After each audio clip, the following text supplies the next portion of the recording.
സംസ്ഥാന ഭരണവും ലോക്സഭാ സീറ്റുകളിലെ ആധിപത്യവും തുടരാൻ സാധിക്കുമെന്ന ഉറച്ച പ്രതീക്ഷയിലാണ് ആന്ധ്രാപ്രദേശിൽ വൈഎസ്ആർ കോൺഗ്രസ്.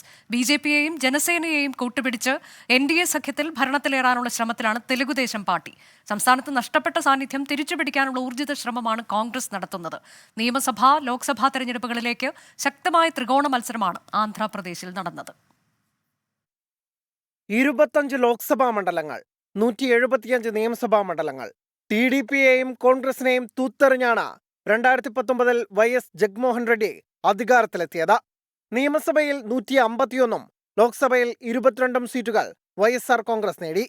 ചന്ദ്രബാബു നായിഡുവിന്റെ തെലുങ്കുദേശം പാർട്ടി 23 നിയമസഭാ സീറ്റുകളും 3 ലോക്സഭാ സീറ്റുകളും നേടി.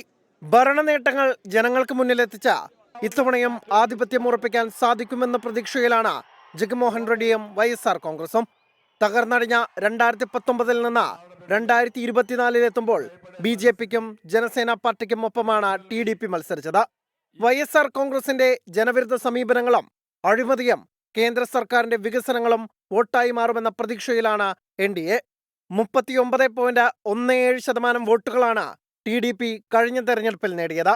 മുഖ്യമന്ത്രി ജഗ്മോഹന്റെ സഹോദരി YS ശർമിളയെ PCC അധ്യക്ഷയാക്കിയാണ് കോൺഗ്രസ് ഇത്തവണ ആന്ധ്രയിൽ പരീക്ഷണം നടത്തുന്നത്. മുൻ മുഖ്യമന്ത്രി YS രാജശേഖര റെഡ്ഡിയോടുള്ള ജനങ്ങളുടെ താൽപര്യം ശർമിളയിലൂടെ വോട്ടാക്കി മാറ്റാൻ കഴിയുമെന്നും കോൺഗ്രസ് കണക്കുകൂട്ടുന്നു. 2019 തെരഞ്ഞെടുപ്പിൽ ഒന്നും നേടാൻ സാധിച്ചിരുന്നില്ല കോൺഗ്രസിന്. എക്സിറ്റ് പോൾ ഫലങ്ങൾ വൈഎസ്ആർ കോൺഗ്രസിനും NDA സഖ്യത്തിനും ഒരുപോലെ സാധ്യത പ്രവചിക്കുന്നുണ്ട് ആന്ധ്രാപ്രദേശിൽ. 24 വിശാഖപട്ടണം.